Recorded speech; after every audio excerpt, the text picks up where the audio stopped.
some memory of these things or some like record of these things, because I think one day people will look back in absolute horror, awe, and disgust, outrageous disgust that we ever treated our children like this, that humanity ever thought this was okay to do to children.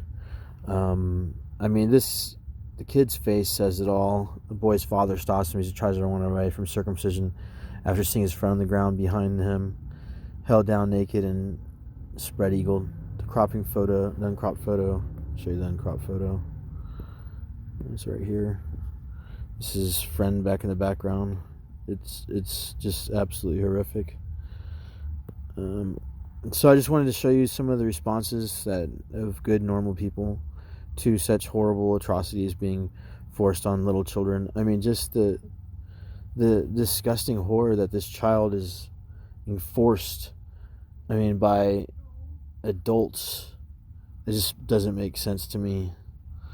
So let's just see what some normal people said. Gerald Greenberg said, "You see, it's not only the Jews, not only the Americans. The horror continues to go on in many parts of the world. That picture is so haunting, with that boy caught in mid-teardrop like that. And it is because he is not an infant that he will have permanent conscious memory of the agony." I did mention something to him because I think it's really important that we stop this idea that it's better to do it to infants. This is a common myth of Western culture. It's actually worse to do it. The younger, the worse the damage is to the brain development. So Travis Scott Henry says, "I feel that even though I had it done at near birth, it still haunts me and damaged my brain." Travis Scott Henry, you are a very insightful man, and you are 100% correct. And Laura Deanna says, "The brain remembers regardless of the age." Absolutely true. In fact, the earlier it happens, the worse the outcome, because this affects brain development, and the earlier the trauma is forced on a child. If you look at adverse childhood experiences, the more influential the influences is on future brain development. So Brian Watson Hallsucker says, "Go ahead and look into who fooled them into believing this over there too. First sexual experience is that of a violent torture and rape.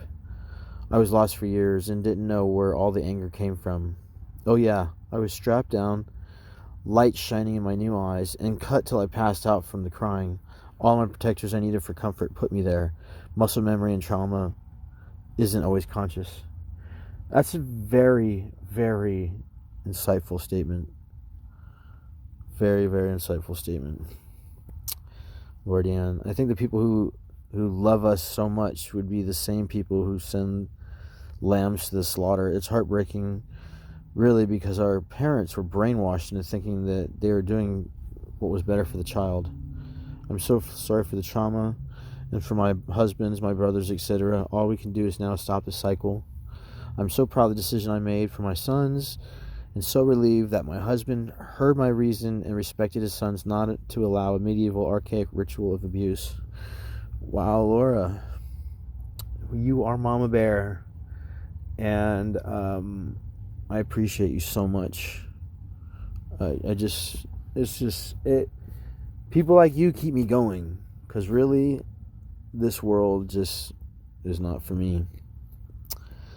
So John Smith said, the earlier in life the trauma, the worse the outcome on brain development. Sarah Murcott Eggford says, "Why are these people so brainwashed as well? It's crazy and so sad." It is really sad. Fuck, that is heartbreaking. Travis Scott Henry. April Howell says, "A good parent would stop this." Ariel Schleen Paulson says, "Oh, my heart."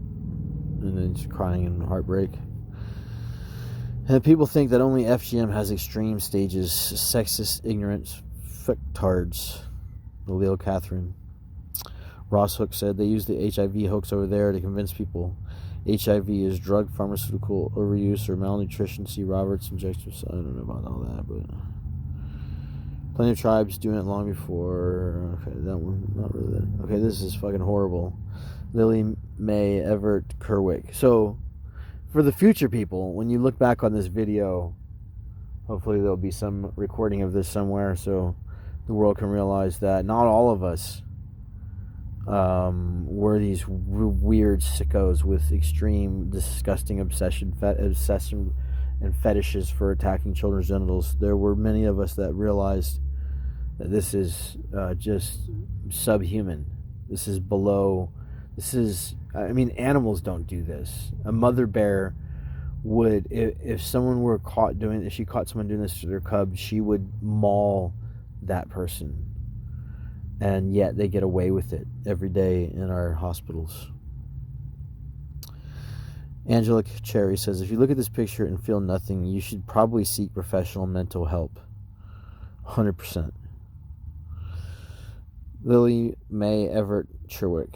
This little boy is watching, hearing his friend go through horrifying torture, knowing he is next and no power in the situation to change it. That person should be his protector, is instead his capture and torturer.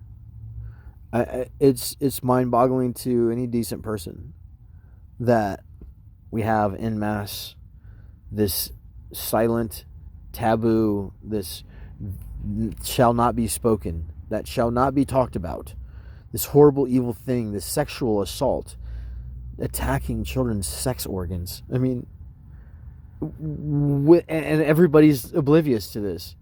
Like, everybody. You have people like Tucker Carlson, who has I forgot what the lady's exact name was. She was a PhD in anthropology, and she chose to go get FGM as an adult because to I guess, show homage to her traditional African roots.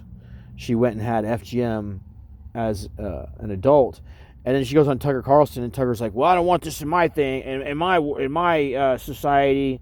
And she's like, "But yeah, you do the same thing." "Yeah, but I don't want this in my society." And she's like, "Yeah, but you literally do the same thing." And literally the cutting that they were talking about with Dr. Nargawala, it's a whole other event where Dr. Nargawala was this doctor who was doing FGM in America, got away scot-free because of the 16th Amendment. And anyways, so that got kicked out of court. So she mutilated close to 100 little American girls and got away with it, 100%. Anyways, imagine seeing the horror in your child's eyes and not protecting them. This is the sickest shit. Right. This is how humans should sound about this. This is how every human should sound. Every human. And I can't even fathom looking at this kid and not knowing that that there's something wrong with that. I mean, it's gut-wrenching.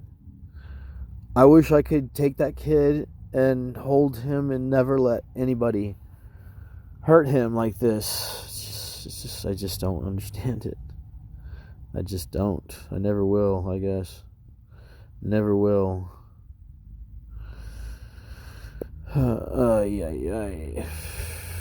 And he will force his future son to do this exactly as his dad was doing to him unless something changes.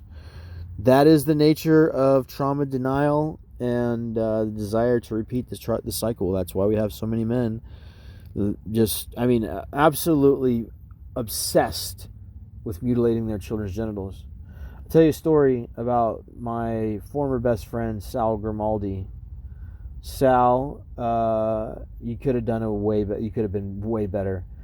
Sal was in medical school, and Sal was like one of my best friends. I mean, I loved Sal. I would have, if we were in battle together, I would have died for him. I love that guy. And Sal was like my best friend. Sal was going to medical school to be he ended up becoming an ear, nose, and throat facial plastic surgeon. When I started finding out about this, and he got married, and him and his wife were having a son. Now, Salvatore Grimaldi is from the Bronx in New York, and Italian guy, right? Sal told me a long time ago when I was a personal trainer, he's like, the most important thing you can do, Dan, and this is some of the best advice I've ever got as a trainer. This helped me immensely in my career as an orthopedic rehab therapist, is you got to understand anatomy. You have to understand the anatomy. So I started studying all the muscles, all the origin and insertion. I can tell you where every muscle originates and inserts, and all of the muscles of the body. right? So I studied this in depth because Sal told me this. Then when I brought this to Sal and I said, Sal, let me show you the histology studies, the neurology testing, the anatomy, structure, and function. He's like, this is none of your business, Dan. I'm going to circumcise my son if I want to. It's none of your business and you can't stop me. And I'm done talking about this. And I said, well, I can't be friends with somebody who hurts their child. And that was the last thing I ever said to Sal. And that was probably about 10 years ago. Anyways, Sal, you're Italian. Guess what? Your Italian ancestors have their whole body. You go to Italy right now, like 99% of the Italian guys, they are not circumcised, Sal. Anyways, I just don't understand. Like, it just, the desire, the power of the trauma to repeat itself is it's almost fascinating. It's just flabbergasting. It just lacks understand. I just can't understand it. Like, why would you want to hurt your child? Someday, as a fellow adult, that man's son will grow up and literally his own dad further back in retaliation. Yeah, I understand what Derek is saying here. Is just the anger. We have the right to be angry about this, by the way.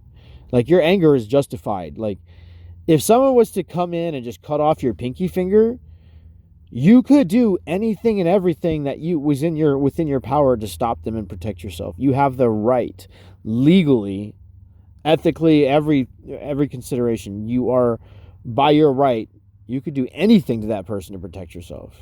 I mean, including ending their life if they were to come attack you and try to take off your finger.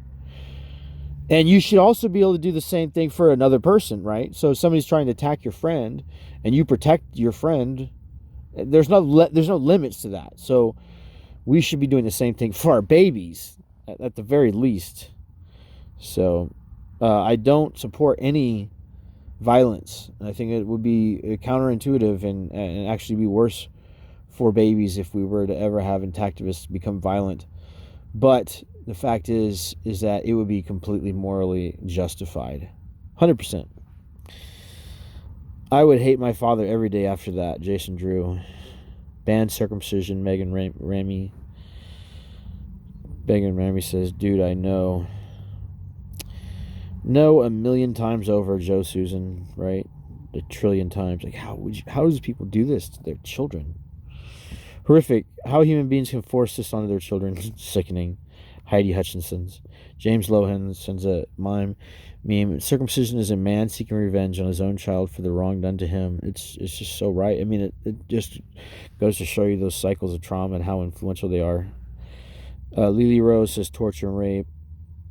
Odd Evan Kokompang Torp says pure evil. Norm Cobb Jr. says this is sick and abhorrently wrong, and y'all know it too. Sarah Hazel said, isn't this also perpetuated by Christian churches?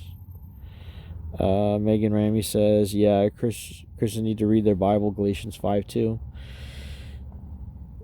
Why do that when they can blindly follow? Yep. Terry DeFazio. Janet Levatin says, it's barbaric to suffer these subject to these poor boys to this. Adrian Black said, this is just awful. There aren't enough words to describe how awful. I feel so sad for these boys. There are normal people living in this world, and these are them. This is how everybody should speak about this. As a fellow adult, that the son in that picture would have every natural right to blank his father in retaliation. Fuck hypocrisy and double standards. 100%, Derek. 100% agree with you. And Carla Luna says intentional trauma. Lucy Lou Parker says painful to see. My heart breaks for him. Yeah, it's these people really said it very well. And that's why I wanted to make this video. Thank you guys. Hopefully me sharing these videos will educate somebody, will change somebody's mind, and will help end this absolute egregious, horrible violation of our children. This is not right. There's no way this is right in any way. Thanks for listening.